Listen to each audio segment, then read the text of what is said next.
To my audience, welcome Andy Triana to the show, aka SuperBrain. So before we get into this and before I officially introduce Andy, I do just want to give a quick shout out to the sponsors of the podcast, Troponin Supplements, for keeping me decked out in my Troponin Power T bodybuilding jersey. And then before every podcast, Andy, I take a dose of my ATP, which consists of 300 milligrams of caffeine. And then it's got a good, powerful nootropic in it that gives me a good boost and cognitive function, focus, memory, a little mood elevation. And speaking of nootropics, I think that's a good segue to introduce you because I feel like you're a walking nootropic. That's how I think of you. And I mean, guys, you probably already heard in the way that Andy was telling the story. This dude is just hyper intelligent on another level. So don't let some of this conversation lose you. You may feel stupid listening to Andy talk at times. He's just one of the most unique dudes I've had the honor of coming across and calling a friend. And I'm fired up to have you here on the show, man. So welcome to the Hammer and Chisel Performance Podcast, dude. Thank you. Great to see your face again. It was like we had such an awesome time chilling when we were both in North Carolina for that period of time. And that's life, you're friends with someone and you can catch up in no time and things are good. But yeah, thanks for having me on. I'm really excited to be on, see your face again. Yeah, man. The last time you and I saw each other, I think we were, in there pulling 700-pound deadlifts, and we were hanging out at your place, smoking a little weed and having some deep introspective conversations on human physiology. But Yeah, since then, man, you've gone on to do some interesting things. Do you mind just giving my audience a little bit of bio and background on yourself and a little bit of a snapshot of what you're doing now? Yeah, absolutely. Let me think what year that was, 2019. So not long after that was really when I took my kind of play into pro sports as a private consultant. I've been really lucky to consult with pretty much every pro sport there is out there. And I've always prided myself on confidentiality. And also, I think a thing that social media is kind of really pushed is people get listened to because of who they work with or what they say. And I didn't want that to be the case for me. That's why I also keep who I've worked with and what I've done closer to my heart. Because if you take my advice, I want you to take it because it's good advice and you trust me as a person.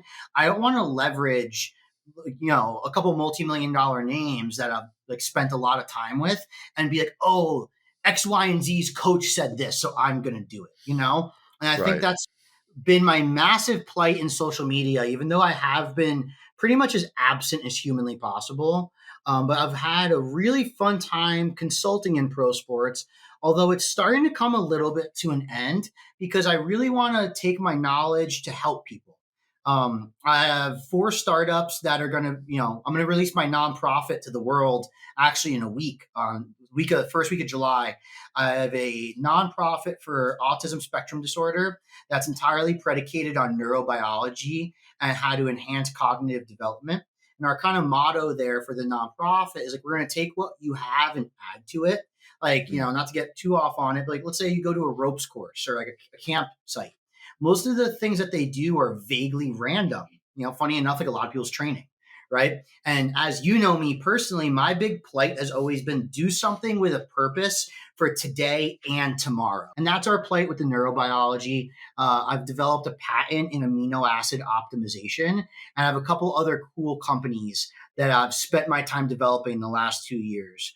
I'm just not a social media guy. I like my life being private as well as the life of the people I work with, but I have a strong desire to give back and really push the world forward in terms of biological opportunities we can give ourselves. And that's why I've gone the entrepreneurial route rather than the social media route. And that's what I've spent most of my time doing.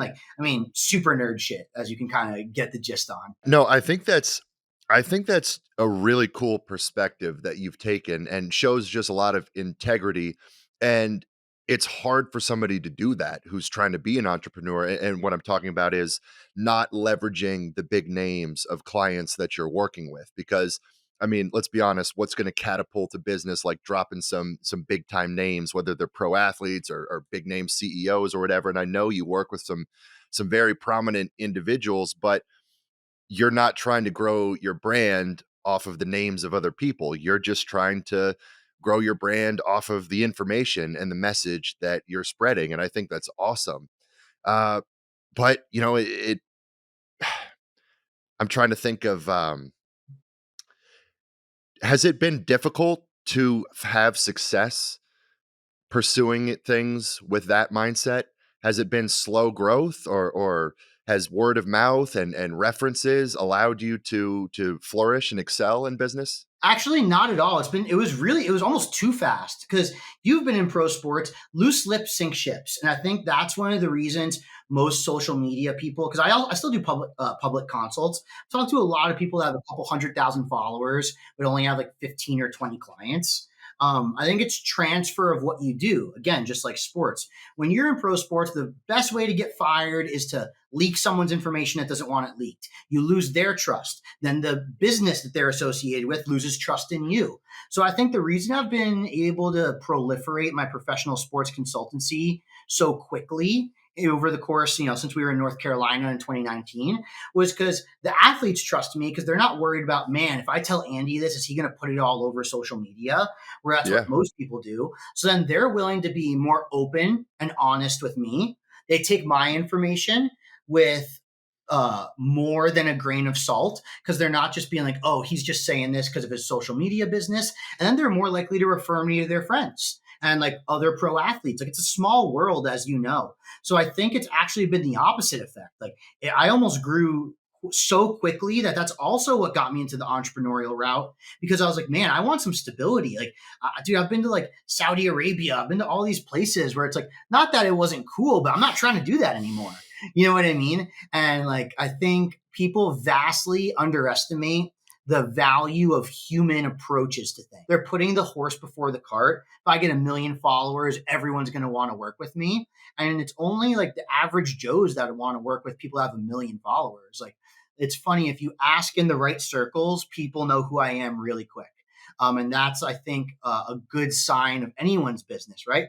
I think about Gatorade, right? No one, I don't know the CEO of Gatorade. I don't think anyone does off the top of their head. But when you drink Gatorade versus, say, like another product, you're like, oh, I might buy that Gatorade. Yeah. That's how I view my own business growth. It's like, you don't need to know who Andy is. Do the thing. Did it work? Yes or no? It's like, usually it's a yes. It's like, all right, then now I trust Andy rather than saying, oh, I said again, he worked with X, Y, or Z name. So that's what makes him smart. I want you to trust me because it's me. Well, I think you're absolutely correct in the sense that you ask about Andy Triana in elite circles, people know who you are. Whereas I probably got a lot of people in my audience who are unaware of you, just because most of the time they're aware of people I bring on here because of their social media, their YouTube, their highly publicized image.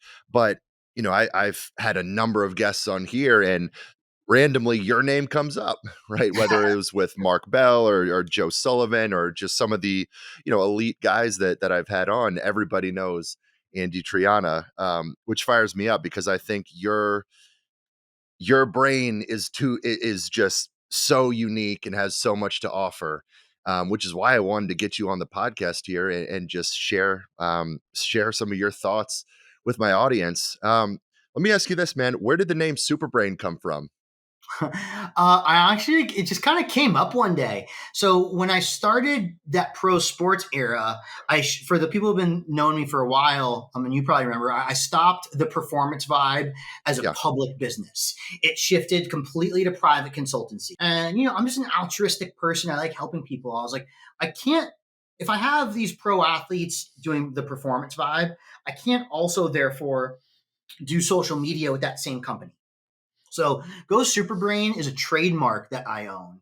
And you'll see soon enough, the SuperBrain Collective is actually the name for my autism spectrum disorder nonprofit. But it Mm, just was a cool little phrase I came up with that ironically enough had to do with nootropics. Like I told people to go super brain, not super heart rate. And like that was like a joke I was telling people on consults, especially related to epinephrine, norepinephrine, the difference between having that spike versus neurotransmitters in your brain. And like I said it enough times, like that sounds kind of cool. And like, what's a cool Instagram name I could come up with that I could still do consults and still help the general public, but don't have risk of like, again, social media problem. Let's say I share a story of the big names I worked with, and then shared a story of some random guy talking about trend and smoking weed. It's like, all right, I'm fired. Like, you know what I mean? That's not how business works. So this Go SuperBrain was like my proxy for still being able to help the general public, even though I literally almost never post anything. It's usually Emily anyway that posts stuff, my assistant. But that's like literally how that started. It was a funny little phrase I said, like, go super brain, don't go super heart rate. And then that's Yeah. just kind of where it went. Well, I think we'll get into some of the depths of that, just sort of fleshing out that go super brain as opposed to going super heart rate in the upcoming conversation. But let me ask you this: you say you're a consultant to professional athletes and other just high profile individuals. Define consultant. What are you consulting on? So, and this is why the consultant is the right term. As you know, no one that is worth, a shit really only has one coach. They have a skill coach. They have a Hmm. massage therapist. They have their homie who's just around. They have their agent. They have their manager. And I've had to take a couple personality tests in my day, and I just score really high on the strategic end. So I was like, what I do is I create long term outlines and help along the way make sure we get there and communicate to the other individuals on their team what the focuses should be. So let's say it's like NFL game day and they're recovering the next day. It's like, don't worry about the full body massage. He's still in a lack of parasympathetic state, likely from getting smashed on the field. Day one of recovery should be nothing but the vagus nerve and reducing myotrauma. We can worry about if your calves are tight or if your quads are tight or whatever 3 to 5 days afterwards. And then, like, same Right. thing came with blood work. And also, everyone needs different stuff. As you know, there are some people that are so talented, all they need to do is mature as a human being and like get biology in check and they're dialed. And some people are the opposite. Some people, they like gritted their way there and they need that extra 2% on things. And that's where the consultancy started because there were some people where I got on the phone. Like, there was quite a few pro athletes I've talked to like twice on the phone because it was an easy problem and it got solved. And I was like, dude, why are you still paying me? Get the hell out of here. Like in a nice way, right? Like, I Yeah. think it opened the option to service people better. I think everyone's like, here's my monthly rate. You're going to pay me monthly until you die. And I'm like, that's if it's, let's say you have a cholesterol problem, real quick and you don't have cardiovascular disease risk, it's like, dude, do these things, get your tested in 3 months, call me back. It's like, call me back. It's like, Andy, I'm great. I feel amazing. It's like, all right, sweet. Have a good one, dude. And like, there you go. So everyone just needs something so different that's why I went with the consultancy aspect as like how I describe what I do rather than a coach. Because honestly, one, and this is a thing I think social media misses out on, most professional sports, it's technically against your contract to hire a coach. So one, by changing the vernacular of what I do, they're not at risk. And I think a Mhm. lot of people on social media are maybe not the most honest with what they do in the workplace because when you've been on the other side, you're like, dude, that's not only like this person will get fired over that and you're posting about it. So you're either lying or you're willing to risk your client's like livelihood, and both of those are bad choices. So I'm like, Mark Bell says it best. I'm an amplifier. It's like whatever your weak link is and your strongest point is, I'm here to make it better. Yeah, no, I think that's a good way to put it. And I have some notes here, and I was thinking, like, man, how do I kind of describe Andy? And just the term problem solver kind of comes to me, and sharpshooter. You're sort of just a sniper of any sort of problem that may pop up with an individual, whether it's biological, whether it's neurological, psychological, whatever the case may be. So, I've got a number. I was thinking, I was like, God, what do I want to talk to Andy about? Because there's just so many topics that you're so well versed on, and you have so much good information. So I was kind of thinking, what are some pretty common everyday problems that a lot of people tend to experience. So I have a list here that I just kind of wanted to run through and just kind of pick your brain on. And I think these are things that can now obviously you're not going to sit here and just give some standard protocol for each and every one of these things. Obviously, these are going to be all highly individual, and that's your role as a consultant is evaluating the individual and figuring out a plan of attack for that person, which is going to be different for person A to person B. But I just want to get your thoughts on some of these things, and because I think you take a unique approach to a lot of these types of problems, right? You just talked about the athlete. Okay, just had a tough game. The typical coach or therapist is just, like you said, they're going to have them foam rolling. They're going to have them doing all the typical, stereotypical, traditional passive recovery modalities the next day, or oh, someone's dealing with lack of energy during the day, they're going to throw caffeine at the situation. That's all anyone knows. Whereas you take a lot of different perspectives on these things. So um, let's start with the morning. Let's start with the beginning of the day. Do you have your own morning routine? And I kind of want to get into what's the importance of having a morning routine if you're trying to be a highly productive individual, maybe getting into sort of circadian rhythm, setting the tone for the day, just kicking the day off in a way where you can be productive. Yeah, I think the most important part of the morning routine is ameliorating lag time. Most people get to their desk, they haven't thought twice about how to prime themselves, and then they need like 15 or 20 minutes to like get their brain going or get their body going before they do stuff, and don't realize it's like more of an information processing problem than it is just like not being warmed up, if you will. You know what I mean? So I Yeah. think oftentimes the morning routine is like, I'm tired, I'm going to chill, do X, Y, and Z, or the opposite. They just slam caffeine and just wait for it to kick in. And I think both of those are like bad choices. I think the way everyone should reverse engineer their mornings. Meaning, you don't like pick a routine and see if it works. You ask yourself first, what do I need and what do I kind of suck at? So I just spoke to someone the other day who does a lot of speaking and finds himself like scatterbrained and all this stuff, and his morning was full of stimulants and nootropics. And he's already a relatively smart person. And it's like, all right, well, these are actually overstimulating you. And that's why Mm. you're feeling this way, not the opposite. So my personal, I mean, you know me, I'm spicy, I'm optimistic, I'm on fire.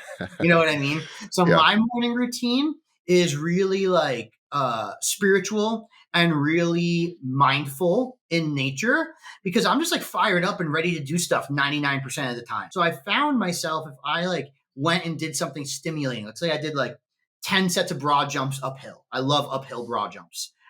In the morning, I'd get to the desk going, right? And it would make me worse, you know? Whereas when I talk to people, you know, I've worked with a lot of corporate staffs for very small periods of time, like come in, teach you guys how to get your shit right, move on.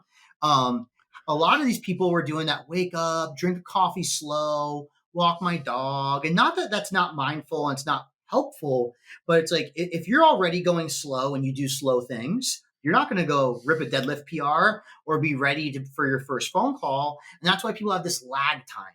So entirely, I think we need three things in any morning routine. Obviously, I'm biased. I think we absolutely need to stimulate our creatine kinase and phosphorylation of creatine system as a whole in the morning. Because I think it's one of those high ROI things that does a lot of other good stuff. So the stimulation of creatine kinase is glycogen sparing, meaning you're less likely to release the sugars that you have stored for stored energy from your liver and muscle because you have creatine active. Creatine does a lot of great stuff for sleep debt as well. And I don't mean pound creatine the supplement, I mean engage muscularly creatine kinase a little bit for 9 out of 10 people. I think the next thing is a direction. People, again, like I said, walk the dog, kind of do nothing, and then you're like, all right, like, here we go. You know, I think you Hmm. need to ask yourself, am I meant to be creative? Am I meant to read stuff? What stuff do I need to do right off the bat?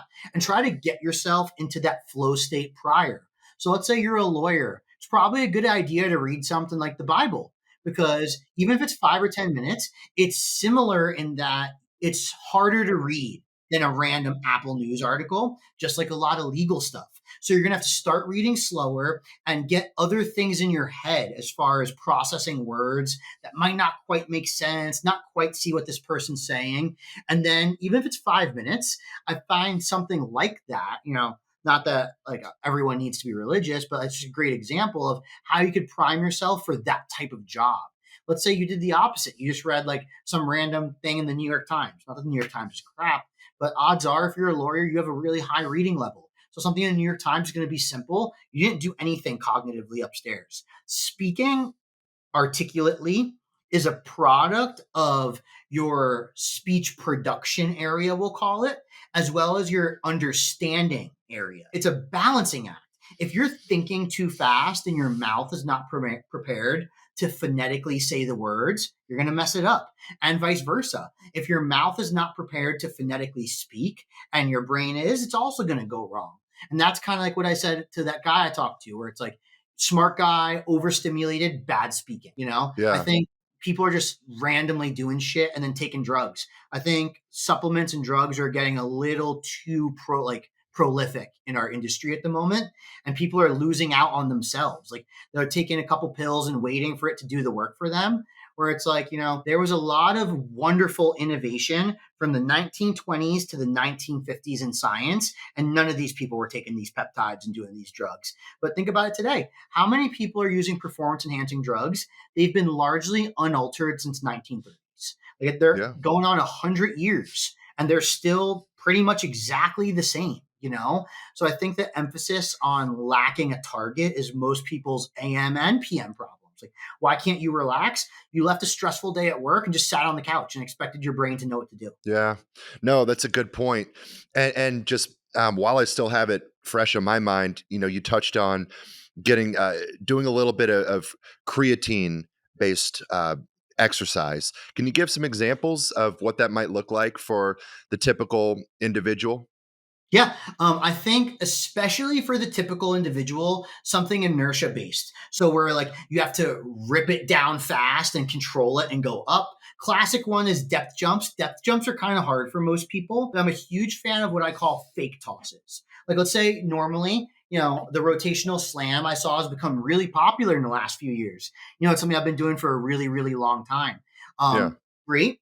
But if you make a fake slam, like you do the motion, stop on a dime, and then go to the other side and do the same thing, you could do it in 90 seconds or less, and it will stimulate that system I'm talking about. Not only will it be beneficial for the glycogen in your liver and your muscles, you'll also get a potent brain response without getting your heart rate too high. Most people don't perform ideally with crazy high heart rates. Crazy high heart rates are a product of epinephrine acting on the myocardium, which is like a hormone we release that makes that heart rate go high. It's the second wind feeling, or that warm up feeling. Like first set of deadlifts or whatever sucked. Second one was amazing. It's like things don't change all that fast in biology, but certain hormones do and electricity does. And that's why whether it could be just jumps or these fake tosses I talked about, literally 2 minutes, 90 seconds makes a drastic change. No, I think that's a great point. There is just something about just doing something short, explosive that just it really does kind of wake you up a little bit without, overly taxing the system as a whole. And I think that that's an interesting perspective. Honestly, I wish I had done some of that before starting this podcast. Like I've got a baby at home and morning routine is often a little bit thrown off. And I was coming in today and I was like, I'm literally like practicing speaking on the ride over. Like I feel like I have to warm up my like the social muscle almost. Like I've got everything in my mind that I want to talk about. And on the drive over, I'm literally just speaking out loud to myself, kind of like talking about Andy in the car. And I'm realizing like I'm having trouble just like cleanly articulating my thoughts. And I'm like, Jesus, I need to get this ironed out and warmed up before I get there. And of course, then I'm drinking my caffeine and doing all that. And I got into the podcast. I was like, you know what? I still feel a little bit slow. Whereas I think had I gotten up and just done something, some sort of short burst physical activity, I probably would have come in a little bit sharper. But I also think it's interesting talking about doing some reading, but not just reading something, simple and mindless, but reading something like you pointed out the Bible. And what I think what you mean is it's not a matter of it being the Bible for the religious connotation, but just because it's a little bit more of an abstract text, right? Mm-hmm. And so maybe just reading something that requires a little bit of a higher level of thinking, interpretation that challenges your brain a little bit. Maybe if you're learning a new language and you tried to Yep. read something in the language that you're trying to learn, or I don't know, go a riddle, something like that that just stimulates the brain a little bit more. Um, I think you're about to say something. I had a great 2-minute speech protocol. This is mainly for you and whoever else, but you take a phrase, like a paragraph or whatever you're writing, do it in cursive, read it first, write it from memory. Then it's got to be in cursive, and I'll tell you why in a second. But read it first, read it a couple times, write it from memory. Then in cursive, no commas, no period. It's got to be write it like a run-on sentence. Then read it like that run-on sentence at different speeds. Go ultra slow first, let's say, and try to keep that ultra slow cadence like you're talking to your deaf grandpa. And then go the opposite. Then try to go through as fast as possible without messing it up. And it's like a 2-minute little speech thing that works fantastically. For, like I said, like each cortical region or each chunk of our brain functions on its own metabolism, rate of blood flow, and electrical impulses. So we need to line them up, kind of like what you said. It's like, oh man, this one's going faster than this one, or vice Yeah. versa. So that's a really great 2-minute protocol that aligns those areas for you. So the easiest one's like the Pledge of Allegiance. Sometimes a little too easy, but we all have bad mornings, right? So like read the Pledge of Allegiance a couple times and write it in cursive. Pledge allegiance to the flag. And then read it super slow, super fast, medium, slow again, fast again. Then all of a sudden you'll realize you're dialed. Why cursive? So there's a lot of cool stuff. One, the fact that you pick up your pen each time or pencil changes how your brain's interpreting things. I'm sure you've realized when you write in print, your handwriting can change every couple lines. In Yeah. cursive, your brain needs to predict and anticipate what you're doing next because the pen is oftentimes not coming up until you're done with the word. And also, if you're Oh, good at cursive, you can like cheat words and write like a couple words in a row without like barely the pen coming up. And people don't realize speech is exactly the same. We don't like think of a word and then say it. That's why I'm sure you've realized this being a great podcast host because I've heard some of your episodes. If you like listen to yourself, you're automatically screwed. You have to just like let it flow. You know what I yeah. mean? Like your brain has this awesome way of predicting ahead of time what you're going to do. And just like in sports, it's predictive metrics. Like you don't think, like let's say you have the ball in football. It's like, I should juke now. Like you're just running into, you just do it, right? Yeah, exactly. Our brains entirely, most biology, in fact, is anticipatory and predictive. We secrete insulin from the pancreas when our eye meets contact with the food, not when you start eating and it goes through peristalsis in your gut. And think about it, like salivation of the mouth. Like how many times have like you've been like waiting for something or almost done cooking and you're like already salivating? And I think that's why it's not the unhealthy portion of fast food that's messing with people's appetites as much as the instant gratification. I'm hungry. Like how many times have we slammed a pint of Ben and Jerry's and you're halfway through and you're like, oh, this tastes good. But it's like, I don't even remember tasting the first half of the jar. You know what I mean? Because that first half of the jar, you just whipped it out and started eating it. You're still getting all these anticipatory like ligands because like, they're not just hormones. They're a bunch of little polypeptides, enzymes. You're getting all this stuff going in the cooking process, in the waiting Yeah. process in the restaurant. Whereas if you just slap it, go to McDonald's, get a burger in 2 seconds, first burger is gone. You don't even remember what it tasted like because of that reason. Guys, thank you for tuning in and supporting the podcast. I just wanted to take a minute to give a shout out over to my guys at Troponin Supplements. So they're the sponsor of the podcast. And in my opinion, they carry the best supplements on the market, and it's not even close. And they're the one company that I've wanted to align myself with. As a nutrition coach, working with NFL football players, other professional athletes, strongman competitors, bodybuilders, powerlifters, fitness enthusiasts, endurance athletes, I have to be very particular about any supplement company I endorse. And with Troponin Supplements, frankly, it was a no-brainer. These are the products I've been using myself for the last few years before I ever became involved with the company. I know the owner personally, Justin Harris. He is one of the brilliant minds in the bodybuilding industry. And we've talked, and all he has wanted to do is just bring some of the elite top of the line products to the market. And that's what he's done. So these are the products I recommend and endorse to all my athletes, all my clients. I use myself. And I want to pass this along to you guys as well. So I'm going to highlight a couple products here. First and foremost, We've got the ATP. This is a high dose of caffeine paired with a very powerful nootropic. I take this before work. I take this before I podcast. This is going to give you a great boost in mood, in focus, memory enhancement. You're just going to feel like you took the Limitless pill when you use ATP. It's an effervescent tablet. You drop it in your water, it dissolves, tastes great. The next product, Field Rations. This is the premier intra-workout supplement on the market right now. It's a one-stop shop for all your intra-workout needs. It's based in highly branched cyclic dextrin, contains essential amino acids, electrolytes, tastes amazing. I use this within every training session. Then we've got the Suppressor Max. This is awesome for controlling your blood sugar.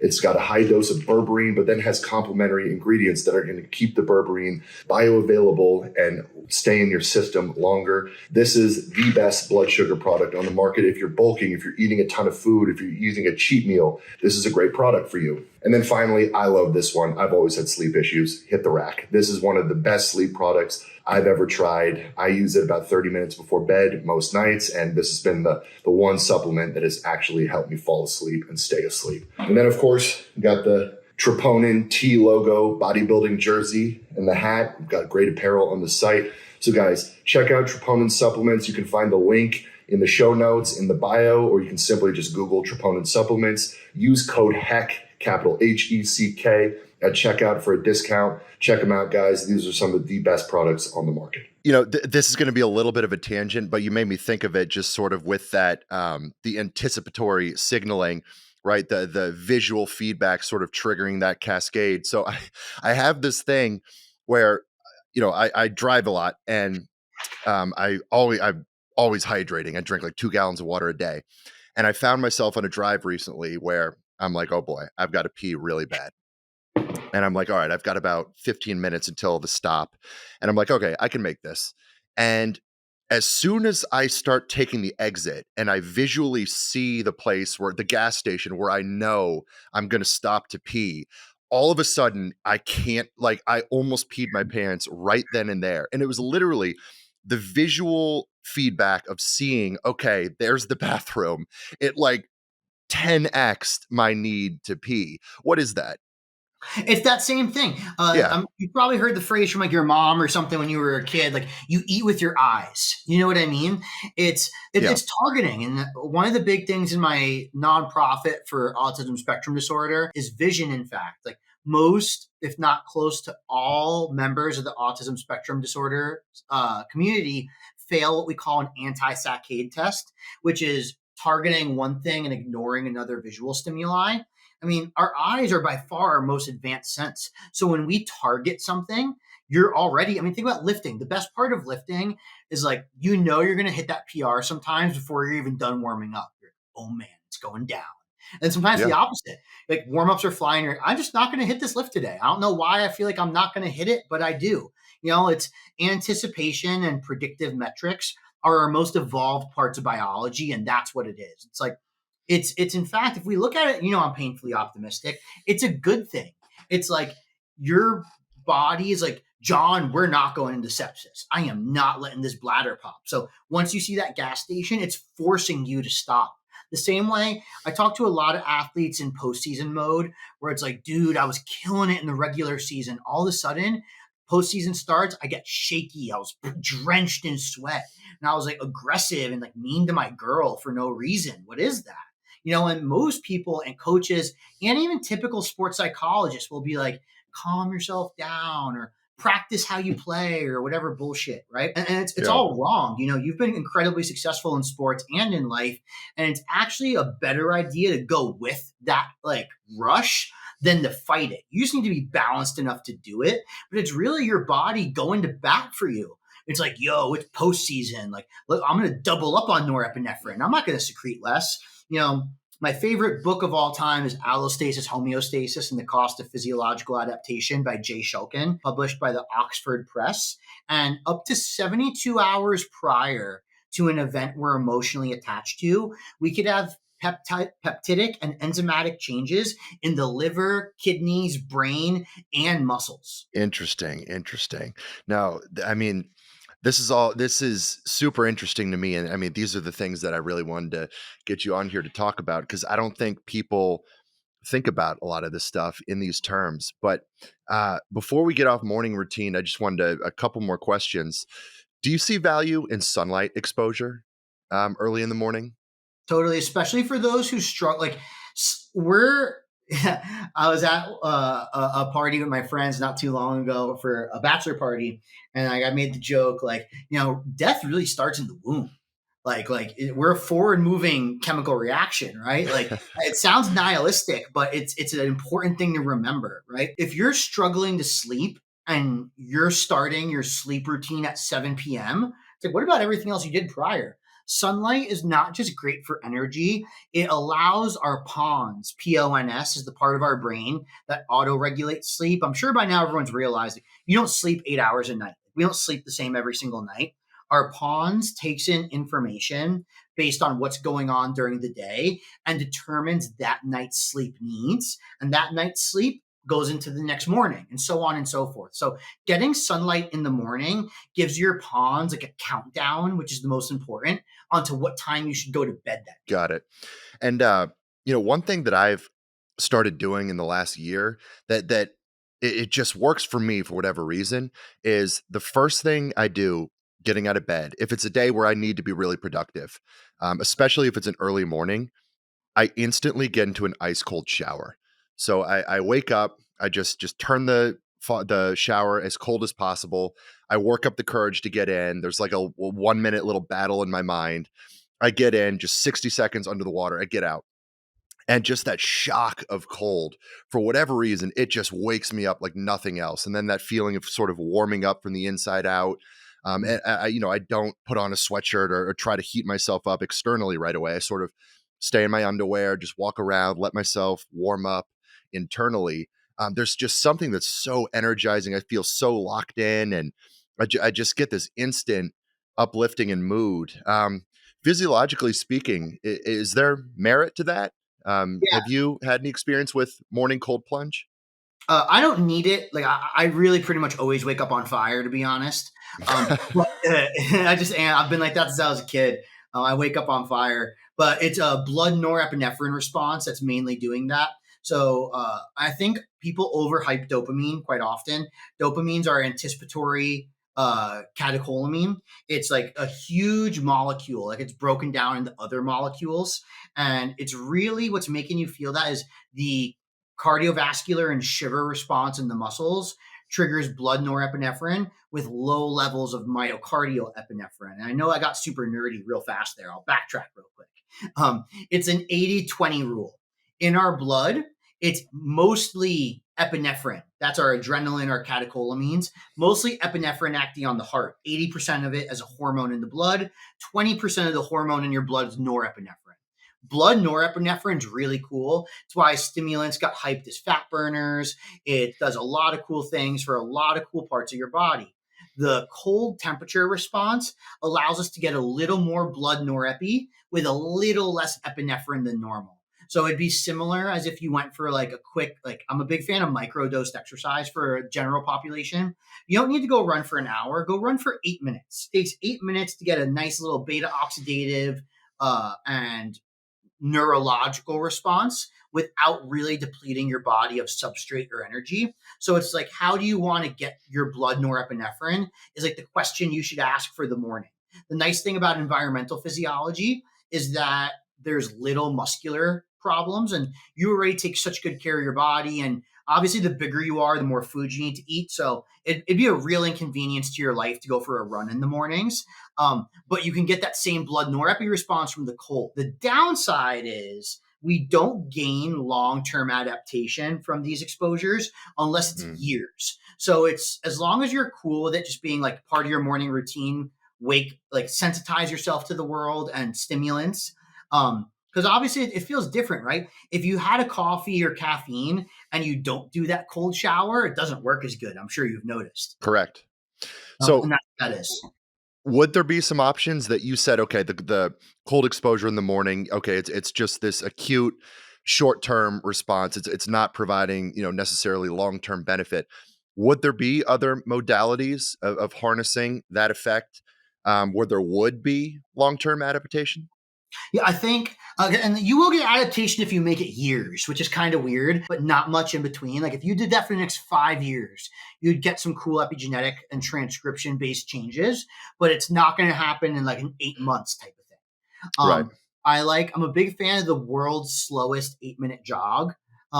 Like the slowest you can go to get a flight phase, do it nasal breathing and go for exactly 8 minutes. 8 minutes is that beta oxidation, creatine recycling cascade. You'll get the neurological response with minimal liver glycogen depletion. And then it's a great way to slowly titrate up that VO2 max, which is way too low in a lot of people these days.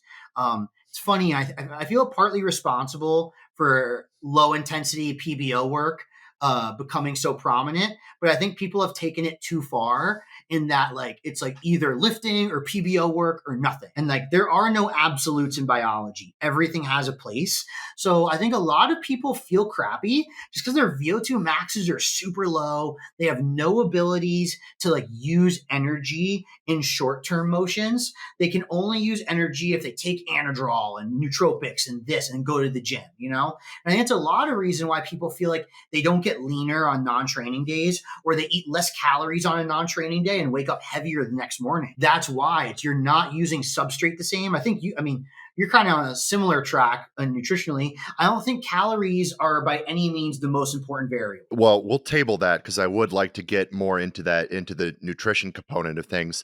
But just wrapping up some of the morning routine stuff, you know, physiology aside, whether we're talking getting into the ice cold shower, whether we're talking going for the world's slowest 8 minute jog, or whether we're talking about doing some of the med ball false throws or depth jumps, doing some of the creatine type exercise, I think there's something to be said from a psychological standpoint of making a decision first thing in the morning to do something.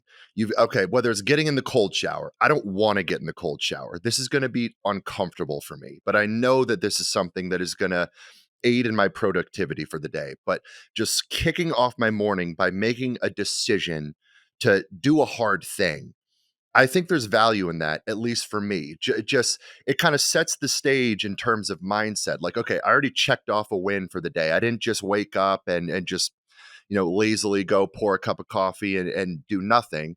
No, I made the decision to do something that my my brain was screaming that it didn't want to do. And I don't know. Do you see any value in the psychological aspect of that? I think the thing I'm most grateful for is the advice I've gotten from all the wonderful executive teams and athletes I've worked with. Because I ask everyone almost the same question when I kind of first meet them and get comfortable. Like, what memories, events, and things are you most proud of? Meanwhile, I've spoken to people that have like, more money, more X, Y, or Z than most people. And no one ever, ever, ever has ever responded with the biggest paycheck they ever made. Or if it's a win, they talk about what happened before the win and how they got through it. Or they talk about when they were like 23 living on the street and dropped out of college. Yeah. It's challenges and overcoming them that bring us joy, not anything else. Like I won't tell the full story, but with college athletes, I tell the story, or maybe if you want me to, I will, of the dragon versus the cow. I made it up in Two Brothers. And I'll tell it real quick. Two Please. brothers, yeah, two brothers are born in a very rich kingdom.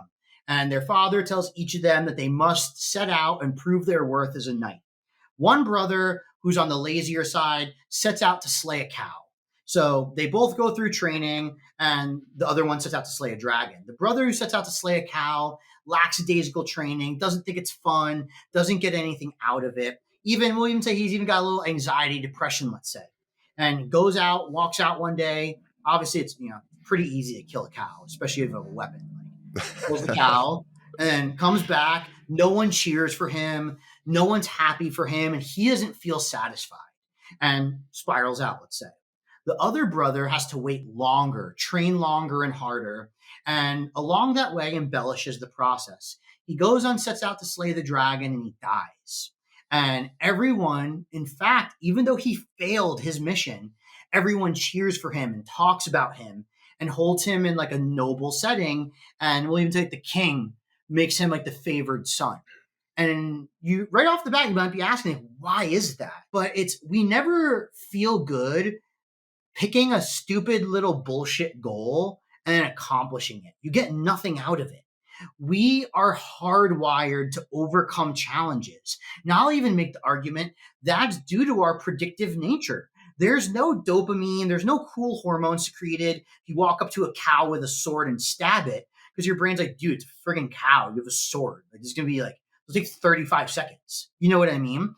Yes. Even though he failed and died and lost, like came short of his goal to the dragon, everyone's like, you know what? Good for that guy. Like, I don't have the nuts to go slay a dragon, and certainly when I got there, I probably would have run away, realizing, oh shit, I'm gonna die here.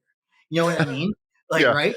But that brother died for his goal. And I'm not saying we all have to die for our goals, but I think it's a great story for reminding you to jump off the cliff, get in the pool, like take the leap of faith. And all these wonderful executive athletes and all these people I've talked to, it's where I made that story up from, because they all had that pinnacle crossroads moment where they're like, damn, I might not make it, but it's like, but I'm going to do this, and instead of going and working at McDonald's, they committed to their goal. How many times do we hear the best athletes saying, man, like if one more week went by, I was about to quit, but I didn't. Or there's that little cartoon everyone loves of the two guys with the pickaxe. They're both just short of the ground. One guy's like, man, I quit. I'm like, this is not going anywhere. The other guy's like, I'm almost there. It's the same concept. Like, overcoming a challenge is the best way to feel good about yourself. Something that I can relate to for myself personally, just sort of thinking in terms of that, of choosing the harder path. I love the process of dieting and getting really lean. And honestly, it's not even about the end result. It's like, okay, I get to the end result. I've got abs. I'm shredded. It's like, okay, cool. But the part that I love was just sort of the suffering, like going through those 16 weeks of just embracing the hunger, doing all the cardio, doing the training, checking off the discipline required for each and every meal. Like, if you gave me the choice of, hey, you can click a button and you'll just instantly be lean, or you can go through this 16-week, the trials and tribulations of working to get lean, I would 100% take the long road to get there, because it's the journey, not the destination of it, that I fell so in love with. And it just, it feels so fulfilling going through that hard thing. And I start to feel myself getting so hungry at the end of the diet. And I start to love that. Like, I love that pain of the hunger. And it reminds me, like, I'm doing a hard thing. I'm making a decision to not cave into the cravings. And then I see the visual changes, and it's just sort of that feedback, like the plan's working, the suffering is paying off, and it's worth it. Absolutely. That's why I think there's a confidence and a belief and a faith crisis in people. Like, I'm never going to make it. It's like, because you haven't proved to yourself that you can. You love the end of that diet when you're the hungriest, because you're like, dude, I did this 2 weeks ago. I did this 8 weeks ago. I've already been here, done that. I know I can do it. You know what I mean? And that's what allows you to believe in yourself. That's why crash diets fail. You haven't developed the mental grit, so you succumb to the hunger right away. That's why you can't get shredded in 8 weeks unless you're already shredded. You know what I mean? Like, it takes 4 weeks for enzymes, let's say. It takes another 4 weeks for you to turn into a badass. And then the last 4 weeks are, I just made that up arbitrarily. Now you're really getting somewhere. But again, the guy that set out to slay the cow never developed any skills. And, if that cow turned into a dragon, I bet your ass he runs away. Whereas the other guy who didn't get to he trained longer, harder, and like I said, learned that process and set out later than his brother for the journey, went out there with genuine confidence and a lack of fear. Well, you touched on some of the nutrition stuff earlier. Now that I was talking about, the dieting and all that, my brain's kind of there right now. Perfect So segue. let's go into that. Okay, you touched on an interesting point, which is that you don't necessarily put the utmost stock in calories, right? So can you expand upon that a little bit? Sort of how and maybe let's talk more in a body composition enhancing context, right? Somebody who wants to get leaner, more of the average person, because I the bulk of what I do is nutrition coaching. And I've got a lot of people who will come to me and they want to lose weight and they've never dieted before. They're carrying excess body fat, not a ton of muscle. I look at their diet, they're not eating a ton of food already, and they instantly want to just start dropping body fat. And oftentimes I'll look at them and be like, I don't think your body's ready to get lean yet. It's not just as simple necessarily of, oh, let's just reduce your calories by 500. You're just going to start vaporizing body fat. There's sort of a process of getting their body prepared to lose body fat. Anyway, can you speak to that a little bit and speak to some of your thoughts about how you view nutrition, if not purely through the lens of calories in, calories out? Yeah, I think there's three truths that I think are wonderful examples that kind of open people's minds to this, in no particular order. And these are statistically true.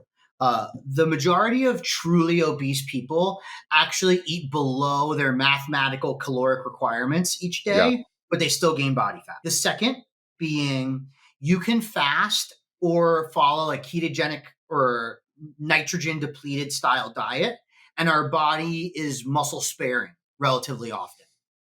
Lastly, you can see it in bodybuilders. When they're eating their least, they oftentimes have the best glycogen sparing and look the best. And then when they're eating more, they actually, not that they don't look good, but they don't look the same way they did on stage. And I think people like see these things and just throw it to the wayside. And I think they're incredibly valuable things to realize.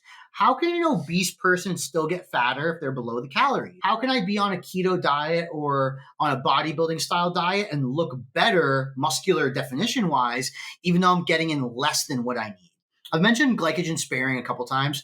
Glycogen sparing is an adaptation the body makes, and it refers to a stress input, whether it's exercise or regular life. And what it means is you can handle a larger amount of stress before your liver and your muscles start wasting those stored sugars and energy stores. So, one of the benefits to that 8-minute jog, super slow, is that you improve glycogen sparing. You could do a little bit of cardiovascular work and not get absolutely zapped. And that's how a lot of times people add cardio, which is technically taking calories, if you will, away from their diet, and they get better off because of it. Additionally, we're not sacks of water. The law of thermodynamics are relative to 1 liter of water and heat transfusion and diffusion through water. I mean, everyone's gotten their blood work done. It's definitely not water that they're pulling out of you. You know what I mean? So I think it's just become something that too many people have become over reductionist with. And we have hormones. We have the more muscular you get, the more the calories is a myth. I'm sure you've realized that. You can probably starve and lose way more weight than you should have and eat way more than you should and sometimes only look better and vice versa depending on what's going on. And I think the biggest point that you said was the diet before the diet, if you will. hmm You need to be prepared for these things to happen. Like clenbuterol is the most misused drug out there because in the right state, I've recommended quite often 20 to 40 micrograms of it on non-training days, and people get absolutely peeled when they're ready for it. And there's plenty of people that take 200 micrograms of clenbuterol every day, and they're not peeled at all. And we've all seen it. Like there's that one guy at the gym. It's like, hey, are you taking PEDs? It's like, I'm actually taking 3 grams of PEDs. And you're, like, oh, my bad. And then vice Right. versa. You see one guy where it's like, dude, surely this guy's taking PEDs. He's like, no, I'm just a monster. I'm dialed and I really care. I think there's so many opportunities. We see this in real life. We just don't want to believe it's true because, like you said prior, it's just sometimes too easy and there's no challenge involved. Calories in, calories out doesn't apply in almost any scenario. No human gets shredded on 1,200 calories unless you're prepared to be on 1,200 calories. You know? Yeah, and you said something that's interesting, and I've always said it. Talking about somebody who carries a lot of muscle, I've always said individuals who carry a ton of muscle mass, and especially if they're already relatively lean, tend to be able to do sorcery with nutrition. I mean, we've seen it. The bodybuilder who is able to eat this ridiculous cheat meal and lose weight the next day, right? Or like me, I carb cycle and I'll do a high day and I'll eat 1,200 grams of carbs and it's like I soak it up. I might weigh in lighter. I look leaner and it seems to defy the laws of physics almost. Or like you said, you're dealing with somebody who's severely overweight, and you look at their diet and it's like they're barely eating anything, and it's like I don't understand. This person has to be lying, right? There's no way that they're eating these low of calories and still maintaining the 400 pounds on the scale or whatever it is. So it seems like when your physique is on ends of the spectrum, your body just really seems to be able to defy some of those laws of thermodynamics, whether for better or for worse.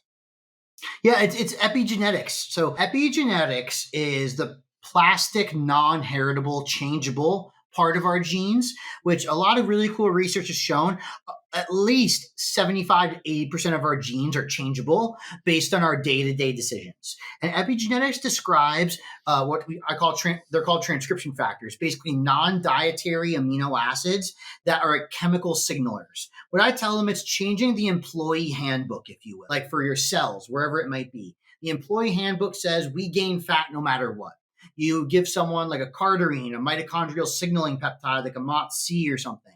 And that employee handbook now says, I don't do that anymore. And then we see the weight loss change. We've all been conditioned to believe it's food intake or whatever else that does it. And it's not quite true. What makes fat people get fatter is they have something called fasting induced adipose factor, that in a caloric depleted state, they store their own triglycerides in adipocytes. And the leaner and more muscular you are, the lower that peptide gets. And I think that's one of these things that it's funny. Peptides are getting too popular in terms of people taking like $2,000 worth of drugs a month and not seeing what the research is trying to tell us instead. It's interesting. And I found that with a lot of the general population folks that I work with for nutrition, they come to me and most of them want to lose body fat, and it's almost always the same story with them. Their calories are pretty low as it is. They're not carrying a ton of muscle mass. And almost always the way I start things off with these people is start feeding them more, Mhm. and their physique improves. And I have to really sell this to them. They're like, what are you talking about? I want to lose weight. Why are we eating more than I was already eating? And I'm just trust the process, trust the process. Let's pair some good quality training and let's slowly start bringing your calorie intake up. And then suddenly a few weeks into this, they're like, what the hell? My waist is getting tighter. And I lost a couple pounds. And but it's a hard sell for people that sometimes kicking things off by just training your body to handle and process more nutrients in conjunction with getting on a better exercise program is the best first step to fat loss. And then down the road, then we can start reducing calories to really get into fat loss mode.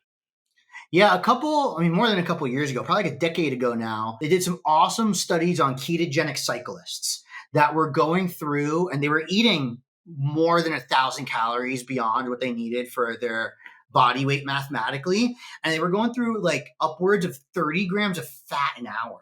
That's bananas. We could say like bodybuilders, like the most elite athletes are doing stuff like that. And that's why they can go through so much. What you're describing is like this person's coming to you, and let's say they're going through 1 gram of fat an hour. We do know how many grams of fat connect to like pounds of fat, if you will, and like all that calories, and Yeah. that math is correct. So let's say you're burning only a gram or two of fat per hour. It's like, okay, we'll pull up my calculator. It's like, you're going to lose this weight in 36 years. Sweet. You know what I Exactly. mean? Like, you're never going to make it. We need to be able to be flexible in how much energy we use in an hour because there's 24 hours in a day, and that's what you're saying. We've both worked with Justin. Justin Harris is absolutely a legend, ahead of his time. Not that he's old, but we can make fun of him. He's a little old now. Yeah. He was ahead of He's his getting into time. his 40s. Yeah. He was ahead of his time a decade ago with a lot of this stuff because that was always his mode of making things work. Like it's how much can you consume and still be correct, if you will, rather than how much can we deplete you? Because what happens when, why do people like in third world countries who are starving to death not look like bodybuilders? Because they've metabolically adapted to go through so little energy per hour that they can starve and still survive. I think people have misunderstood I think starvation mode has become synonymous with being sympathetic or like fight or flight, and they're just not quite the same. Like the resting heart rate in people starving to death in third world countries is low, not high.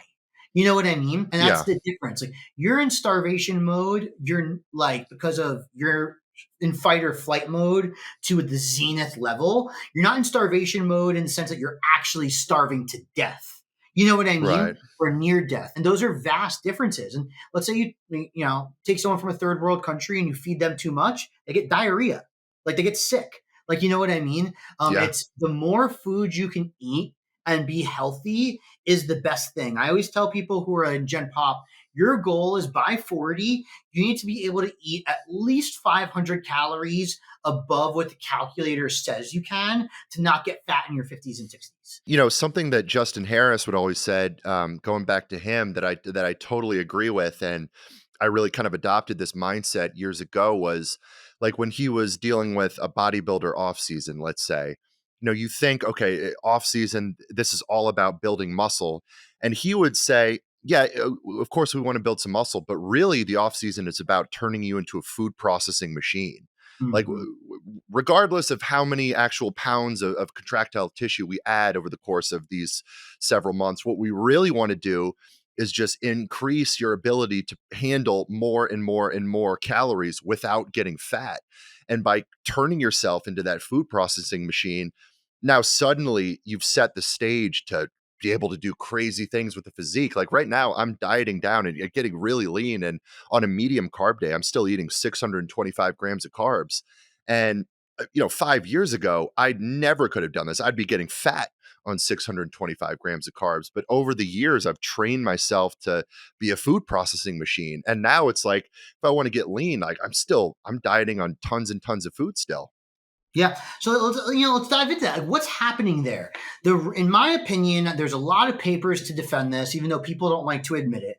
The rate limiting factor in building new muscle through muscle protein synthesis is mitochondrial biogenesis. Super nerdy sentence I'm going to explain. When we go into building new contractile tissue, we need to be able to pay off the debts of that development of the tissue. And you don't just make like a new nuclear domain in a muscle cell or on a strand of muscle and it's like instantly good to go. Just like, you say you have a kid at home. Like you don't have like the kid pop out of your wife and you're all right, time to get a job, dude. Like figure it out. It's like you got to develop it. Like I said, the employee handbook. It's more expensive in the first year. When businesses hire a new employee, typically they lose money on that employee in the first year. And it's not because of their payment, it's because of the hours they're spending developing that employee. And it's not usually until year two that a business gains something from having an employee. So it's the same thing. You need to train your body to handle these things. So let's say you've developed a good amount of muscle and strength. Oftentimes, people, and it alludes to what you just said, smash through those plateaus by having a bigger work and food capacity because they're really the same thing. Your Yeah. body's not going to let you do work it doesn't have the substrate, the carbs or fats for, and vice versa. You're not going to be able to consume the carbs or fats properly. Your body doesn't have a mitochondrial system to use it. So if you want to get jacked and have also be like healthy while you push yourself potentially using PEDs, you need mitochondria and you need an ability of the gut to handle it. Because what's the first thing that gets messed up?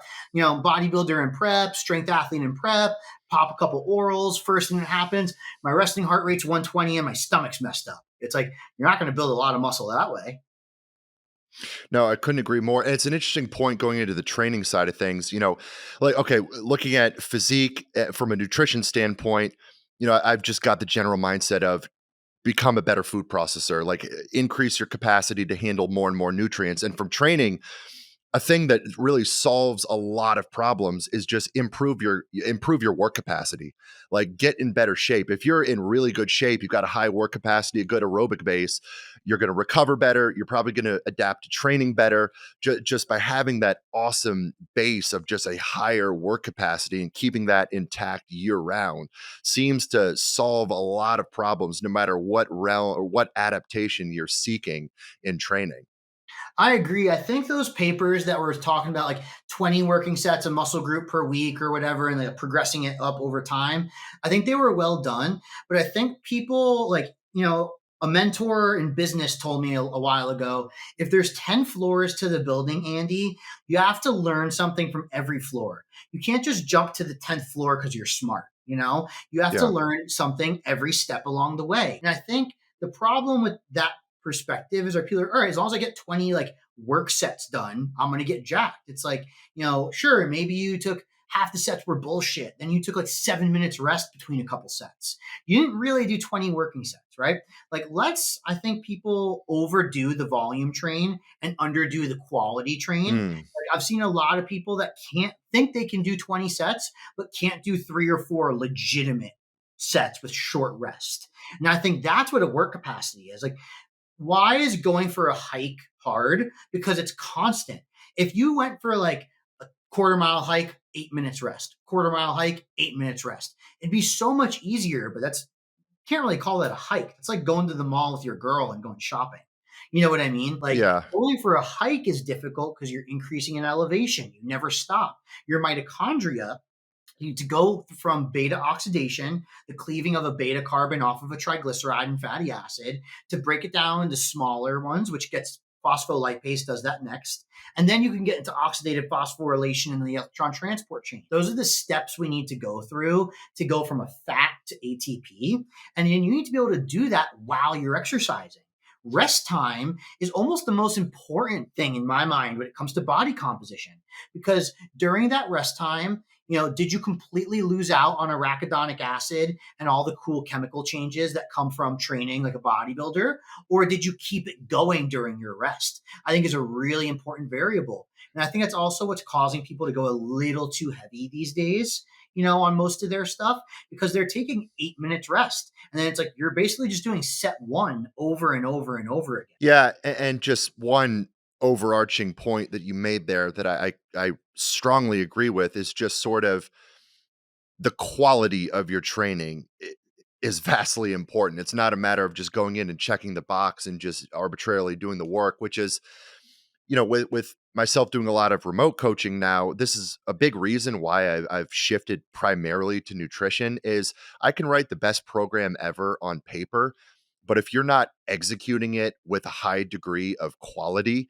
and you're controlling things like the rest intervals and just the intensity that you're putting into each of these exercises, you're probably not going to get anything out of it, right? I can give the same program to person A and give the same program to person A's clone. And if person A attacks the training, just with the utmost quality, intensity, attention to detail, timing the rest intervals, compared to their clone who maybe is just on their phone between sets, just, kind of taking a half-ass approach to it, they're going to have completely different outcomes, which is that's one thing I miss about, coaching on the floor in a sports performance setting. Was we get to dictate the tempo of the whole lift. We're in the athlete's ear, we're pushing them in each and every set. And unfortunately, I don't get that now. Whereas with nutrition, it's a little bit more straightforward. It's, did you execute the diet? And then, I can evaluate their subjective feedback of how they're feeling, their digestion, their body weight, visual changes, all these things. But I think it's a great point on just the quality and then also the value of the rest interval. Yeah, I think that's where I think the weak point stuff's a little bit of a myth. Like, obviously, physics and leverages, everyone's got certain things they're slightly better at, but muscles are dumb. Muscles are not highly complicated cells. If you input a stress, it will do it. You know what I mean? So I think oftentimes it's like you just hate training rear delts or hamstrings. That's why they're small. It's not even that like you're not doing enough work. It's you get on that, I hate these things. You just kind of flick your legs around. You know what I mean? To the rear delts. You're just kind of like doing a couple of these. It's like mostly traps. Half of it's your body weight swinging back and forth.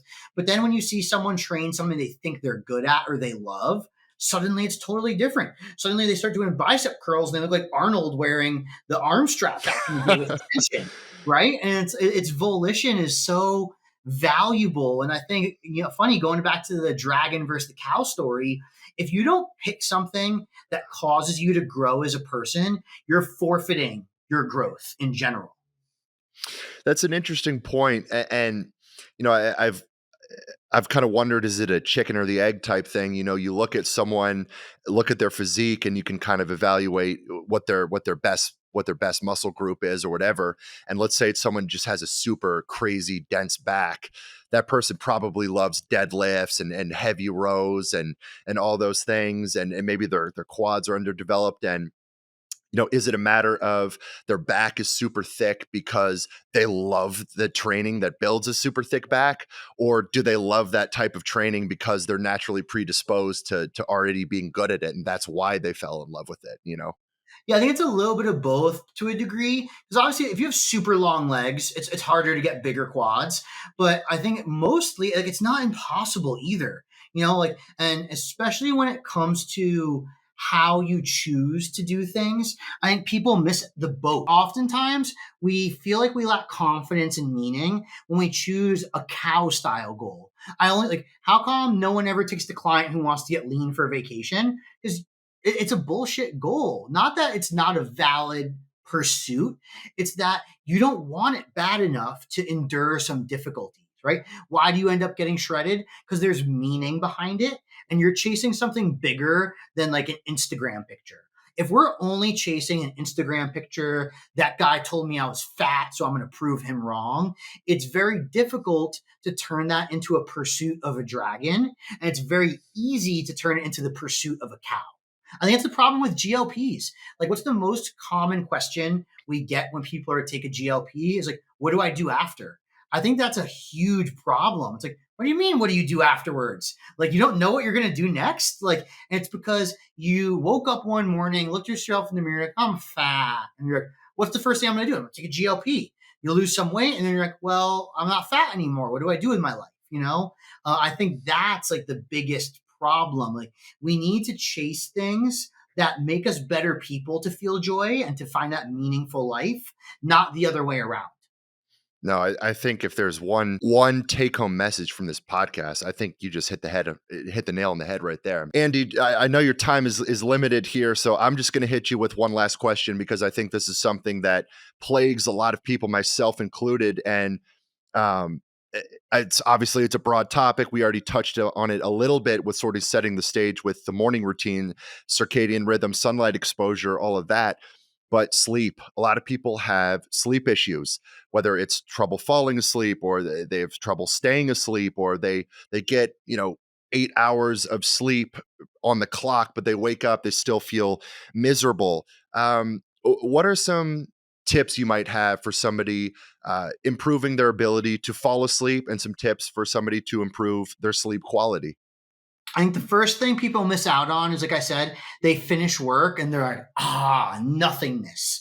The Hmm. same way with training. I made a joke to someone who I was talking to this morning who's a bodybuilder. It's like, if you eat your pre-workout meal in like the clothes you were wearing before, it just doesn't hit the same than if like you get your training clothes on and then eat your pre-workout meal. It's Yeah. so funny how weird that is. Or when I tell people that play sports, like, if you go in for halftime, take your shirt off. Don't wear your shoulder pads or your undershirt in the locker room during halftime. Take those couple minutes to let your brain know that you're not doing stuff, if that makes sense. Real quick, I want just personal experience Yeah. with that. Like, if when I was working in strength and conditioning, a lot of times we'd have to squeeze my lift in kind of in the middle of the day, and there was just something about the mindset. It was like I had to change my shirt for the workout. Yes. Like, if I Yes. was So just real. in the clothes I was wearing while I was working, there's just something off if I try to go into that training session. But if I change my clothes, it's sort of like I'm flipping a switch. I'm going into a different mindset, and it sets the stage for the workout. So I resonate with that. But No, anyway, so go. real, so Yeah. real. I think one of my skills is I'm good at assessments and like seeing that in people and in myself. So when it comes to sleep, you need to have what I call like a trigger routine to Mhm. let your brain know the day is over. And like, I could talk about cool biology, like light, temperature, supplements, and those are all great, but they're only as good as your brain's next predictive step. So a lot of times, especially if you work a high stress job, it's like the joke, like, you just take caffeine, you're tired faster. Like, you're like still at work, you're just sitting on the couch and at work instead. And that's when Yeah. people get sucked into, let me answer this email quick. Let me get back to this one client real quick. And don't realize what you're telling your brain along the way. So the second you're done with work and you're ready to relax, you need some type of routine. I think the easiest one is set a 2-minute timer, go on YouTube and Google 432 hertz frequency or Schumann's resonance, leave it on for 2 minutes, and just lay on your back on the floor, not on the couch, not anywhere else, flat on your back and meditate for 2 minutes. Get up, you'll have a vagus nerve change. Any vagus nerve like relaxing technique really works, and some people even make it like one of those non-real things that works, like they do like some random hobby or like whatever they do after work, but you need some type of trigger to let your brain know it's time to go to sleep. Again, light, supplements, and temperature are great information inputs to give your brain, but at the end of the day, when was the last time you saw someone get their hand raised because of blood work? It never happens, right? When you win something, it's a human being that wins it. Another reason why I don't toot my athletes, because they're monsters. I'm not a monster. I just help you out and you pay me. You know what I mean? I think far too many people are trying to be like, oh, it was the squats that made him do that. It's like, no, he could have never met you in his life and he would have still done that. You know what I mean? Because Yeah. what do the best people do? They're going to do it no matter what. If you told someone they'd do 2,000 reps on goblet squat and they want it bad enough, they're going to do it. That's why it doesn't matter if they're training. How often do we see incredibly successful pros who like they do so much stupid shit? But it's conviction, belief, and discipline that go further than biology. So if you want to sleep better, it's funny. It's just like be an adult. Like don't like leave work and start doing stressful shit and play metal on the way home and like do all this stuff. Like be an adult. Let yourself understand that the workday is over and be mindful with your significant other, your dog, whatever it is. I think blue light blockers are definitely underrated, but that doesn't mean put on blue light blockers and then have Instagram this close to your face either. It's like so that you can watch TV and chill and not do it, you know? And I think that's really the plight is like human beings get results, not a lactate dehydrogenase score. You know what I mean? Yeah, and I'm gonna just add this one personal anecdote, and then we'll close it out. And I'm gonna circle Justin Harris back into the conversation. I had a huge sleep issue for years, where I had trouble falling asleep, and a big reason that was causing it was because I was so anxious about sleep, because I was so passionate about my goals, performance, physique related, and I had everything dialed in that was in my control, my diet, my training, everything that I was doing. But it felt like the one thing I couldn't control was my ability to fall asleep, and that gave me anxiety. And bedtime would near, and my anxiety would start rising because I'm thinking, oh boy, it's bedtime. Am I going to fall asleep tonight? Am I going to get my 8 hours in? And that would keep me awake. And I was working with Justin Harris, and I texted him and I was like, just what are some things I can do for sleep, whatever. I'm so worried that this is hindering my progress. And he texted me back. He was like, sleep, it's basically irrelevant. Like you're still going to lose. You're going to lose body fat. You're going to progress perfectly. Like it's fine, man. Like even if you get 5 hours, Ronnie Coleman got 5 hours of sleep a night. And for whatever reason, it just lifted this weight off my shoulder. And I was just less worried about sleep. And then suddenly I started sleeping like a baby. And then a couple years later, I hit him up. I was like, "Hey man, like you still have that philosophy about sleep?" He was like, what are you talking about?" And I was like, "That sleep doesn't matter." And he was like, "Oh, I was just saying that to take your mind off of it. I was just saying that to ease your anxiety around it." And but it worked. It was suddenly when I just had this when I stopped giving as much of a shit about it, suddenly my sleep just vastly improved because I wasn't so stressed and anxious about it. I It's don't the know that. faith paradox, right? You can't choke things to death. You need to believe that you're the person to get it done. And like that's what it is. You were lacking the faith that you could go to sleep and you were Yeah, trying to choke it to death. Like, oh, you're going to bed, buddy. I'm gonna take so much ashwagandha, you're gonna sleep for months. You know what I exactly. mean?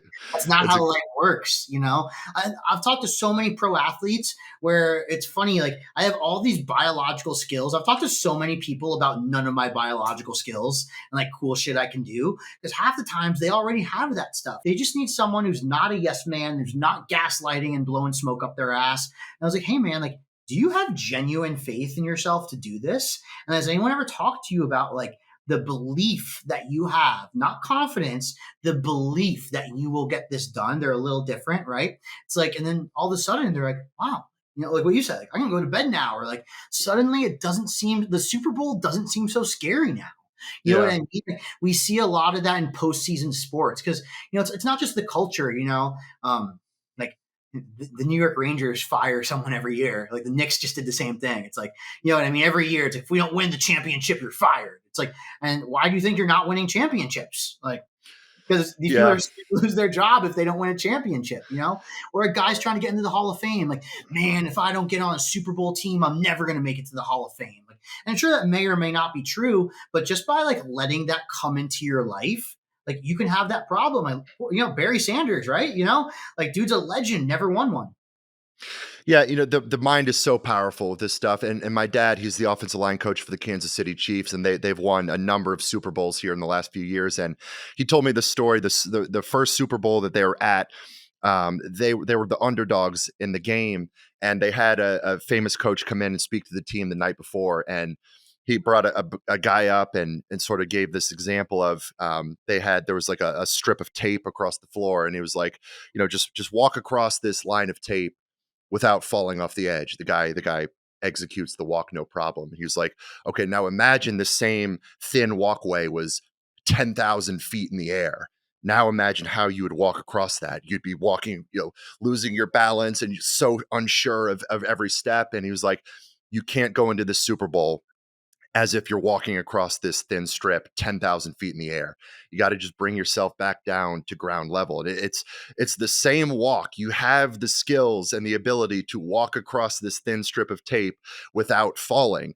But if in your mind you're 10,000 feet in the air, it totally just cripples your capacity to successfully execute this walk. So it's just a matter of sort of, don't put this game on this massive pedestal, like where you're overthinking it and you're worrying about, we're the underdogs, we can't do this. Just bring yourself down to the ground level and just play your game the way you've always played it, and you'll be able to walk across the thin strip without falling, right? Yeah, I tell people, don't ask what questions, ask how questions. Don't ask, oh, what if I'm too slow to pull it, like as a pulling guard? Like, what if I'm too slow and I don't make a hole? Ask yourself, how am I going to make this hole? You know what I mean? Because when we leave those open ended questions, that's when all these things like creep in, and you could train this stuff, way of training your mind and brain to handle these things better. But it's also as simple as, what question did you ask yourself? Like, what is everyone going to think of me if I miss this block? Instead of saying, how am I making this gap for my running back? And figure it out later. Well, I'll give that exact message to my dad, who is an offensive line coach. But anyway, Andy, I know you've got to go, man. I feel like I've got blue balls from this conversation. This was just such Same, dude. a little Missed a you, little brother. tease, but we'll do round two soon, man. But hey, Andy, I appreciate you coming on so much. I can't wait to get this out to my audience. Where can people find you? Go superbrain at gmail.com is really it. I have a wonderful assistant who I've been with for years. Maybe I've actually, funny enough, I've been with my assistant longer than I've been with my wife.